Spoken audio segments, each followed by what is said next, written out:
Hi friends, എല്ലാവർക്കും aim study സെന്ററിന്റെ പുതിയൊരു വീഡിയോയിലേക്ക് സ്വാഗതം. അപ്പൊ കേട്ടിന്റെ റിസൾട്ട് ഒക്കെ വന്നു. അടുത്ത ഘട്ടം എന്താണ്? വേരിഫിക്കേഷൻ ആണ് അല്ലെ. അപ്പൊ വേരിഫിക്കേഷനായി തയ്യാറെടുക്കുന്ന ഓരോ ഉദ്യോഗാർത്ഥികളുടെയും മനസ്സിലുള്ള സംശയങ്ങളായിരിക്കും.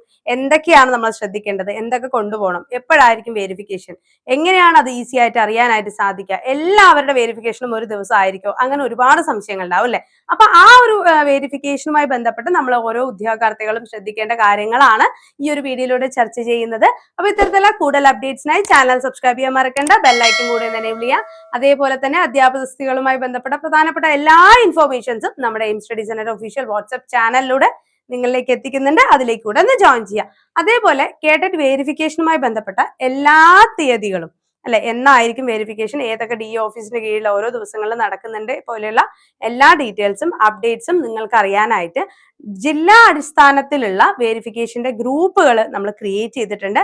അതിന്റെ ലിങ്ക് കമന്റ് ബോക്സിൽ കൊടുക്കുന്നുണ്ട്, അതിലേക്ക് കൂടെ ഒന്ന് ജോയിൻ ചെയ്യാം. ഓക്കെ അല്ലെ. അപ്പൊ എന്തൊക്കെയാണ് ശ്രദ്ധിക്കേണ്ട കാര്യങ്ങൾ എന്നുള്ളത് നോക്കാം. അതിനു മുമ്പ് നമ്മളിപ്പോ കേട്ടിട്ട് ക്വാളിഫൈഡ് ആയി കഴിഞ്ഞാൽ അടുത്ത ഘട്ടം എന്താണ്? നമുക്ക് LPUP പ്രിപ്പറേഷൻ സ്റ്റാർട്ട് ചെയ്യണം അല്ലെ. നോട്ടിഫിക്കേഷൻ മുമ്പ് തന്നെ നമ്മൾ കേട്ടിട്ട് എന്ന കടമ്പ കടന്നു കഴിഞ്ഞു. ഇനി ഒരു ഉയർന്ന റാങ്കിലേക്ക് എത്താനായിട്ടുള്ള സമഗ്രമായ പ്രിപ്പറേഷൻസ്, അതാണ് നിങ്ങൾ ആഗ്രഹിക്കുന്നത്. അതിനായിട്ട് നമ്മുടെ എയിം സ്റ്റഡി സെന്ററിൽ എക്സാം വരെ വാലിഡിറ്റി വരുന്ന ഒരു premium long term mentorship batch നമ്മൾ ആരംഭിക്കുകയാണ്. അപ്പോൾ മെന്റർഷിപ്പോട് കൂടെ തന്നെ ഫുൾ സിലബസ് ബേസ് ആയിട്ടുള്ള റെക്കോർഡഡ് വീഡിയോ ക്ലാസ്സുകളും ലൈവ് സെഷൻസും PDF നോട്ടുകളും കൃത്യമായ റിവിഷനും ഉൾപ്പെടുന്ന സിസ്റ്റമാറ്റിക് സ്റ്റഡി പ്ലാനോട് കൂടിയിട്ട് 50 മോഡൽ എക്സാമുകളും എല്ലാം ഉൾപ്പെടുന്ന ഒരു സ്പെഷ്യൽ മെന്റർഷിപ്പ് ബാച്ച് ആണ്. അപ്പൊ കോഴ്സിനെ കുറിച്ച് കൂടുതൽ അറിയാൻ 94465370 നമ്പർ കോൺടാക്ട് ചെയ്യാം. ജൂൺ 15-ാം തീയതിയാണ് നമ്മുടെ പുതിയ ബാച്ച് ആരംഭിക്കുന്നത്. കഴിഞ്ഞ LPUP 1000-ലധികം ആളുകളെ റാങ്ക് ലിസ്റ്റിലേക്ക് എത്തിച്ച ആ ഒരു സ്ട്രാറ്റജിയോടൊപ്പം തന്നെ കുറെ കൂടെ ഗ്രേഡപ്പ് ആയ ക്ലാസ്സുകളോടൊപ്പം തന്നെ നിങ്ങൾക്ക് നിങ്ങളുടെ പ്രിപ്പറേഷൻസ് ആരംഭിക്കാം. നിങ്ങൾക്ക് കൺവീനിയന്റ് ആവുന്ന സമയത്ത് ക്ലാസ്സുകൾ കാണാനും പഠിക്കാനും സാധിക്കുന്ന രീതിയിൽ തന്നെയാണ് നമ്മുടെ ഈ ഒരു പ്ലാൻ മുന്നോട്ട് പോകുന്നത്. ശ്രീ ലേണിംഗ് എന്ന നമ്മുടെ ആപ്പിലൂടെ റെക്കോർഡഡ് ആയിട്ടുള്ള ക്ലാസ്സുകളും PDF നോട്ടുകളും 50 മോഡൽ പരീക്ഷകളും പ്രീവിയസ് ക്വസ്റ്റ്യൻ പേപ്പേഴ്സിന്റെ ഡിസ്കഷൻസും ഒക്കെ വരുന്ന സമഗ്രമായ ഒരു പ്രിപ്പറേഷൻ തന്നെയായിരിക്കും ഇത്. അപ്പൊ മറക്കണ്ട, നമ്മുടെ പുതിയ ബാച്ച് 15-ാം തീയതിയാണ് ആരംഭിക്കുന്നത്. ഓക്കെ, അപ്പൊ കേട്ടറ്റ് വേരിഫിക്കേഷനുമായി ബന്ധപ്പെട്ട ഡീറ്റെയിൽസ് നോക്കാം. അതിന് മുമ്പ് ചാനൽ സബ്സ്ക്രൈബ് ചെയ്യുക, ഫ്രണ്ട്സിലേക്ക് കൂടെ ഒന്ന് ഷെയർ ചെയ്ത് കൊടുക്കണേ. ഓക്കെ, അപേക്ഷ സമർപ്പണ സമയത്ത് വിജ്ഞാപനം പ്രകാരമുള്ള യോഗ്യതകൾ എല്ലാം തന്നെ ഉണ്ടായിരിക്കണം എന്നുള്ളത് തന്നെയാണ് ആദ്യത്തെ പോയിന്റ്. അപ്പൊ നിങ്ങൾക്കറിയാം കേട്ടറ്റ് ആർക്കൊക്കെ അപേക്ഷിക്കാം എന്ന വീഡിയോയിൽ ഞാൻ ഡീറ്റെയിൽഡ് ആയിട്ട് പറഞ്ഞു തന്നിട്ടുണ്ടായിരുന്നു. കേട്ടറ്റ് 1 ആണെങ്കിൽ ബേസിക് യോഗ്യത എന്താണ്, കാറ്റഗറി നമ്പർ 2 ആണെങ്കിൽ എന്തൊക്കെയാണ് ബേസിക് യോഗ്യതകൾ വരുന്നത്, കേട്ടറ്റ് കാറ്റഗറി 3 എഴുതുന്നവർക്ക് എന്തൊക്കെയാണ് ബേസിക് യോഗ്യതകൾ വരുന്നത് എന്നുള്ള കാര്യങ്ങൾ ഡീറ്റെയിൽഡ് ആയിട്ട് തന്നെ നമ്മൾ പറഞ്ഞു തന്നിട്ടുണ്ടായിരുന്നു അല്ലെ. അതിന്റെ ലിങ്കും കൂടെ താഴെ വേണേൽ ഒന്ന് കൊടുക്കാം കേട്ടോ. ദെൻ പരീക്ഷാർത്ഥി തന്നെ സർട്ടിഫിക്കറ്റ് പരിശോധനയ്ക്ക് ഹാജരാകേണ്ടതാണ്. ഹാൾ ടിക്കറ്റ് ഇൻവിജിലേറ്റർ ഒപ്പുവെച്ചത് നിർബന്ധമായും കൊണ്ടുവരേണ്ടതാണ്. അപ്പൊ ഹാൾ ടിക്കറ്റിൽ സൈൻ ഇല്ലെങ്കിൽ എന്തൊക്കെ ചെയ്യും എന്ന് പറഞ്ഞ് നിങ്ങളുടെ സംശയങ്ങൾ ചോദിച്ചതിനുള്ള മറുപടികളുമായ ഒരു വീഡിയോവും നമ്മൾ ചെയ്തിട്ടുണ്ട്. നമ്മുടെ യൂട്യൂബ് ചാനലിൽ തന്നെ അതുണ്ട്, നോക്കാം കേട്ടോ. അല്ലെങ്കിൽ താഴെ ഒന്ന് കമന്റ് ചെയ്താൽ മതി, ഞാൻ ആ ലിങ്ക് എടുത്ത് അയച്ചു തരാം. Okay, then BEd DEd DLEd പഠിച്ചുകൊണ്ടിരിക്കെ പരീക്ഷ എഴുതിയവർ കേട്ടറ്റ് പരീക്ഷയ്ക്ക് അപേക്ഷിക്കുന്ന അവസരത്തിൽ 2ാം വർഷ വിദ്യാർത്ഥി ആയിരുന്നു എന്ന് സ്ഥാപന മേലധികാരി നൽകുന്ന സർട്ടിഫിക്കറ്റും പ്രസ്തുത കോഴ്സ് വിജയിച്ച സർട്ടിഫിക്കറ്റും പരിശോധനാ സമയത്ത് ഹാജരാക്കേണ്ടതാണ്. ഓക്കെ, അപ്പൊ പെർസ്യൂയിങ് എന്ന് പറഞ്ഞ് നമ്മൾ അപ്ലൈ ചെയ്തിട്ട് ആളുകൾ ഉണ്ടാവും. അവരിപ്പോ സെക്കൻഡ് ഇയർ റിസൾട്ട് വന്നു കഴിഞ്ഞവരാണെങ്കിൽ എന്ത് ചെയ്യാം, നിങ്ങളുടെ BEd റിസൾട്ട് വന്നു കഴിഞ്ഞാൽ ആ സർട്ടിഫിക്കറ്റ്സും പ്ലസ് നിങ്ങൾ എക്സാം എഴുതുന്ന സമയത്ത് പർസ്യൂയിങ് ആയിരുന്നു, അതായത് പഠിച്ചുകൊണ്ടിരിക്കുന്നവരായിരുന്നു എന്നുള്ള സർട്ടിഫിക്കറ്റ് പ്രിൻസിപ്പലിൽ നിന്ന് വാങ്ങിയതും ചേർത്തിട്ട് വേണം എന്ത് ചെയ്യാൻ, വെരിഫിക്കേഷനിൽ പങ്കെടുക്കേണ്ടത്. എല്ലാ സർട്ടിഫിക്കറ്റുകളുടെയും മാർക്ക് ലിസ്റ്റുകളുടെയും അസൽ പരിശോധനയ്ക്ക് ഹാജരാക്കണം. അസലും ഫോട്ടോ കോപ്പിയും നിർബന്ധമായും കൈവച്ചിരിക്കണം, മറക്കണ്ട കേട്ടോ. അതേപോലെ തന്നെ സാക്ഷ്യപ്പെടുത്തി, സ്വയം സാക്ഷ്യപ്പെടുത്തിയത്, അതായത് അറ്റസ്റ്റ് ചെയ്യാൻ കൊണ്ടുപോകണ്ട, നിങ്ങൾ സെൽഫ് അറ്റസ്റ്റഡ് ആണ്, സ്വയം സാക്ഷ്യപ്പെടുത്തിയാൽ മതിയാവും. അന്യ സംസ്ഥാനങ്ങളിലെ യൂണിവേഴ്സിറ്റി ബോർഡുകളിൽ നിന്നും ലഭിച്ച സർട്ടിഫിക്കറ്റുകൾ സമർപ്പിക്കുന്ന പരീക്ഷാർത്ഥികൾ യോഗ്യതാ സർട്ടിഫിക്കറ്റിന്റെ സത്യാവസ്ഥ ഉറപ്പുവരുത്തുന്നതിന് ബന്ധപ്പെട്ട യൂണിവേഴ്സിറ്റി ബോർഡും സർട്ടിഫിക്കറ്റ് മാർക്ക് ലിസ്റ്റ് അയച്ചു കൊടുക്കുന്നതിന് ആവശ്യമായ തുകയുടെ DD ഹാജരാക്കേണ്ടതാണ്. ജെന്യൂനിറ്റി സർട്ടിഫിക്കറ്റിന്റെ കാര്യം, അതോടൊപ്പം തന്നെ ഈ പറയുന്ന university board certificate mark list അയച്ചു കൊടുക്കുന്നതിന് വേണ്ടിയിട്ടുള്ള തുകയ്ക്കുള്ളൊരു DDയും കൂടെ നമ്മൾ എന്ത് ചെയ്യണം, അതിനോടൊപ്പം ഹാജരാക്കണം എന്ന് പറയുന്നുണ്ട്. ഇനി നമ്മൾ അതിലൊരു പിൻ ചെയ്ത് ഒന്നിച്ചാണ് കൊണ്ടുപോവുക. ഓക്കെ, അപ്പൊ നമ്മൾ ഓരോന്നും അവിടെ പോയി തപ്പി എടുക്കാനുള്ള സമയമില്ല. കാരണം നമ്മളുടെ DE ഓഫീസിന് കീഴിൽ പരീക്ഷ എഴുതിയ, ഇപ്പൊ കാറ്റഗറി 1-ന്റെ ആണ് വെരിഫിക്കേഷൻ നിങ്ങൾ പോകുന്നെങ്കിൽ നമ്മുടെ DE ഓഫീസിന് കീഴിൽ കാറ്റഗറി 1 പരീക്ഷ എഴുതിയ എല്ലാ ആളുകളും ആ സമയത്ത് അവിടെ ഉണ്ടാവും. അപ്പൊ തപ്പിയെടുക്കാനൊന്നും നമുക്ക് സമയം ഉണ്ടാവില്ല. അപ്പൊ കൃത്യമായി ഈ ഓർഡറിൽ എന്ത് ചെയ്യണം? ഹോൾ ടിക്കറ്റ്, നമ്മളുടെ സർട്ടിഫിക്കറ്റ് അവിടെ പിൻ ചെയ്യണം. ഹോൾ ടിക്കറ്റ്, ദെൻ നിങ്ങളുടെ റിസൾട്ടിന്റെ പ്രിന്റ് ഔട്ട്, SSLC മുൻവർഷം മാർക്ക് ലിസ്റ്റ്. മുൻവശം മീൻസ് എന്താണ്? നേരത്തെ ഉള്ള ആളുകൾക്കാണ് SSLCക്ക് 2 സർട്ടിഫിക്കറ്റ്. ഒരു 2009 മുതലൊക്കെ ഉള്ളവർക്കൊക്കെ എന്താണ്? ഒരു സർട്ടിഫിക്കറ്റേ ഉള്ളൂ കേട്ടോ. അപ്പൊ SSLC ബുക്ക് ഉള്ളവർ അതിന്റെ ഫ്രണ്ട് പേജ് എന്നും, നമ്മളാണെങ്കിൽ എന്ത് ചെയ്യണം? SSLCയുടെ സർട്ടിഫിക്കറ്റിന്റെ ഒരു ഫോട്ടോ കോപ്പി, ഹയർ സെക്കൻഡറി അതായത് അതേപോലെ +2ന്റെ photo copy, TTC DED mark list certificate, degree mark list 2ാം വർഷം അവസാന വർഷം, അല്ലെങ്കിൽ കൺസോളിഡേറ്റഡ് മാർക്ക് ഷീറ്റ്, നമ്മുടെ ഡിഗ്രിയുടെ mark sheet, consolidated grade card last വരുമല്ലോ, അതിൽ നമ്മുടെ മാർക്ക് സഹിതം എല്ലാ വർഷത്തെയും ഉണ്ടാവും. അത് അന്യസംസ്ഥാന യൂണിവേഴ്സിറ്റി ബോർഡുകളിൽ നിന്നും ലഭിച്ചിട്ടുള്ള സർട്ടിഫിക്കറ്റുകളാണെങ്കിൽ മാർക്ക് ഷീറ്റ്, സർട്ടിഫിക്കറ്റ് എന്നിവയുടെ 2 കോപ്പി ഹാജരാക്കേണ്ടതാണ്. പരിശോധനയ്ക്ക് യഥാസമയം ഹാജരാകുവാൻ സാധിക്കാത്തവർക്ക് തൊട്ടടുത്ത കേട്ടറ്റിൽ മാത്രമേ എന്ത് ചെയ്യാൻ പറ്റൂ? പരിശോധന പൂർത്തിയാക്കാനായിട്ട് സാധിക്കൂ.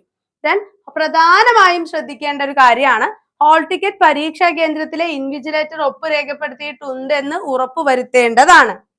അസൽ സർട്ടിഫിക്കറ്റ് നഷ്ടപ്പെട്ട ശേഷം ഡ്യൂപ്ലിക്കേറ്റ് സർട്ടിഫിക്കറ്റ് ലഭ്യമായവർക്ക് വീണ്ടും ഇൻവിജിലേറ്ററിന്റെ ഒപ്പ് രേഖപ്പെടുത്തേണ്ടതില്ല. അപ്പൊ എങ്ങനെയാണ് ഡ്യൂപ്ലിക്കേറ്റിന് അപേക്ഷിക്കുക എന്ന് പറഞ്ഞു തന്നിരുന്നു കേട്ടോ, മറക്കണ്ട. ഓക്കെ, പരീക്ഷാ ഫീസ് ഇളവ്, ജാതിയുടെ ആനുകൂല്യം എന്നിവയ്ക്ക് അർഹരാണെന്ന് രേഖപ്പെടുത്തിയിട്ടുള്ളവരിൽ നിന്നും ആയതിന്റെ അസൽ രേഖ നിർബന്ധമായും പരിശോധിക്കേണ്ടതാണ്. ഓക്കെ, അന്യ സംസ്ഥാനങ്ങളിൽ നിന്നും ലഭിച്ചിട്ടുള്ള സർട്ടിഫിക്കറ്റുകൾ പരിശോധനാ വേളയിൽ സമർപ്പിക്കുകയാണെങ്കിൽ പ്രസ്തുത സർട്ടിഫിക്കറ്റുകളുടെ സത്യാവസ്ഥ, തുലനം, അതായത് ഇക്വാലൻസി, ജെന്യൂനിറ്റി സർട്ടിഫിക്കറ്റുകളുമായി ബന്ധപ്പെട്ട് യൂണിവേഴ്സിറ്റി ബോർഡിൽ നിന്നും ലഭ്യമാക്കിയതിന് ശേഷം മാത്രമേ സർട്ടിഫിക്കറ്റ് പരിശോധന നടത്തുവാൻ പാടുള്ളൂ. ഓക്കെ, BEd, DEd, DLEd പഠിച്ചുകൊണ്ടിരിക്കെ പരീക്ഷ എഴുതിയവർ കേട്ടറ്റ് പരീക്ഷയ്ക്ക് അപേക്ഷിക്കുമ്പോൾ 2ാം വർഷം പഠിക്കുകയായിരുന്നു എന്ന നമ്മുടെ സ്ഥാപന മേലധികാരി നൽകുന്ന സർട്ടിഫിക്കറ്റ് പ്രകാരം ഉറപ്പുവരുത്തേണ്ടതാണ്. അതിനുശേഷം സർട്ടിഫിക്കറ്റ് ലഭിച്ച റിസൾട്ട് വന്ന് അതിന്റെ സർട്ടിഫിക്കറ്റ് ലഭിച്ചതിന് ശേഷം മാത്രമേ വേരിഫിക്കേഷൻ പൂർത്തീകരിച്ച് നൽകുവാൻ പാടുള്ളൂ. പ്രൊവിഷണൽ സർട്ടിഫിക്കറ്റ്, മാർക്ക് ലിസ്റ്റ് എന്നിവ പരിശോധനയ്ക്കായി പരിഗണിക്കാവുന്നതാണ്. പരിശോധനയ്ക്കായി യഥാസമയം ഹാജരാകാത്തവർക്ക് തൊട്ടടുത്ത് കേട്ടറ്റ് പരീക്ഷയുടെ സർട്ടിഫിക്കറ്റുകളുടെ പരിശോധനാ വേളയിൽ മാത്രമേ അവസരം ലഭ്യമാകുന്നുള്ളൂ. എന്നാൽ സർട്ടിഫിക്കറ്റ് അടിയന്തരമായി ആവശ്യമുള്ളവർക്ക് മാനദണ്ഡങ്ങൾ പാലിച്ച് വേരിഫിക്കേഷൻ ചെയ്ത് നൽകാവുന്നതുമാണ്. വേരിഫിക്കേഷൻ പൂർത്തിയായി പരീക്ഷാ ഭവനിൽ നിന്നും സർട്ടിഫിക്കറ്റ് ലഭിക്കുന്ന മുറയ്ക്ക് ബന്ധപ്പെട്ട ജില്ലാ വിദ്യാഭ്യാസ ഓഫീസർ ഓൺലൈൻ ഇഷ്യൂ ചെയ്താൽ മാത്രമേ സർട്ടിഫിക്കറ്റ് വിതരണം ചെയ്യുവാൻ പാടുള്ളൂ. നോട്ടിഫിക്കേഷൻ പ്രകാരം കൃത്യമായ രീതിയിലുള്ള ഫോട്ടോ അപ്ലോഡ് ചെയ്യാത്തവരെ പരീക്ഷാ ഭവനിൽ നിന്നും പരീക്ഷയ്ക്ക് മുന്നോടിയായി നിരസിച്ചിട്ടുള്ളതും എന്നാൽ പ്രത്യേക സാഹചര്യങ്ങൾ നിരസിക്കപ്പെടാതെ പോയ ഏതെങ്കിലും അപേക്ഷകർ വിജയിച്ച് സർട്ടിഫിക്കറ്റ് പരിശോധനയ്ക്കോ അടിയന്തരമായി സർട്ടിഫിക്കറ്റ് ലഭ്യമാക്കുന്നതിനോ ബന്ധപ്പെടുകയാണെങ്കിൽ പ്രസ്തുത ഉദ്യോഗാർത്ഥികളോട് ഫോട്ടോ തിരുത്തുന്നതിനുള്ള നടപടികൾ സ്വീകരിക്കുവാൻ നിർദ്ദേശം നൽകേണ്ടതും ഫോട്ടോ തിരുത്തി പുതിയ ഹോൾ ടിക്കറ്റ് ലഭിച്ച ശേഷം മാത്രം വേരിഫിക്കേഷൻ നടത്തുവാൻ പാടുള്ളൂ എന്നുമാണ് DE ഓഫീസിൽ നിന്ന് ലഭിച്ചിരിക്കുന്ന ഇൻഫോർമേഷൻ എന്ന് പറയുന്നത്. ഓക്കെ, അപ്പൊ നിങ്ങളുടെ എല്ലാ ക്വാളിഫിക്കേഷൻസിന്റെയും സർട്ടിഫിക്കറ്റ് ഈ പറഞ്ഞ ഓർഡറിൽ തന്നെ പിൻ ചെയ്ത് കോപ്പി ട്ടോ, ഒറിജിനൽ എടുത്ത് പിൻ ചെയ്യല്ലേ, കോപ്പി പിൻ ചെയ്തിട്ട് എന്ത് ചെയ്യണം? നിങ്ങളുടെ കയ്യിൽ കരുതുക. ഇതിന്റെ എല്ലാം ഒറിജിനൽ നിർബന്ധമായും കൈ കരുതുക. മാർക്ക് ലിസ്റ്റോ പ്രൊവിഷണൽ ആയിട്ടുള്ള സർട്ടിഫിക്കറ്റ് ഒക്കെ ഉണ്ടെങ്കിൽ എന്ത് ചെയ്യാം? നിങ്ങൾക്കത് കയ്യിൽ കരുതണം, നിർബന്ധമാണ്. നമ്മളുടെ ഹാൾ ടിക്കറ്റ് ഇപ്പൊ പ്രിന്റ് എടുത്ത റിസൾട്ട് വന്നതിന്റെ പ്രിന്റ് ഔട്ടും കയ്യിൽ കൊണ്ടുപോവുക.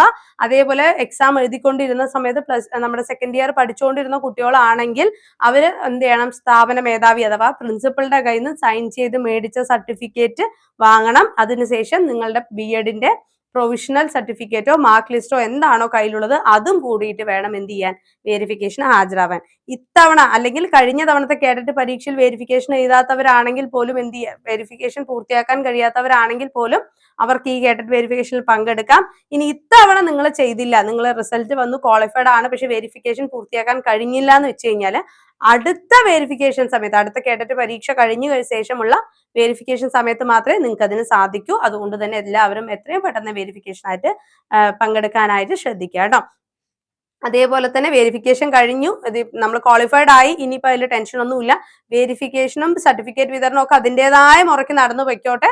അടുത്ത LP-UPക്കുള്ള പ്രിപ്പറേഷൻസ് ഇപ്പോഴേ ആരംഭിച്ചാലേ ഒരു ഉയർന്ന റാങ്കിലേക്ക് എത്താനായിട്ട് സാധിക്കുള്ളൂ. ഇത്രത്തോളം കടമ്പകൾ നമ്മൾ കടന്നു വന്ന് എന്തിനു വേണ്ടിയാണ്? ഒരു സ്ഥിരമായ ജോലി അല്ലെ, നമ്മൾ സ്വപ്നം കാണുന്ന അധ്യാപക ജോലി തന്നെയാണെങ്കിൽ ഡബിൾ ഹാപ്പിയാണ്. അപ്പോൾ LPUP-യുടെ ലോങ് ടേം മെന്റർഷിപ്പ് ബാച്ചുകൾ എയിം സ്റ്റഡി സെന്ററിൽ ആരംഭിക്കുന്നുണ്ട്. കോഴ്സിനെ കുറിച്ച് കൂടുതൽ അറിയാൻ 9446537087 നമ്മൾ കോൺടാക്ട് ചെയ്യുക. ഓക്കെ, നിങ്ങളുടെ വിജയം തന്നെയാണ് ഞങ്ങളുടെ ലക്ഷ്യം. നിങ്ങളുടെ വിജയം വരെയും എയിം സ്റ്റഡി സെന്റർ നിങ്ങളോടൊപ്പം തന്നെ ഉണ്ടാവും. ഓക്കെ, അപ്പോൾ മറ്റൊരു അപ്ഡേറ്റഡ് വീഡിയോ ആയിട്ട് നമുക്ക് വീണ്ടും കാണാം. Thank you so much.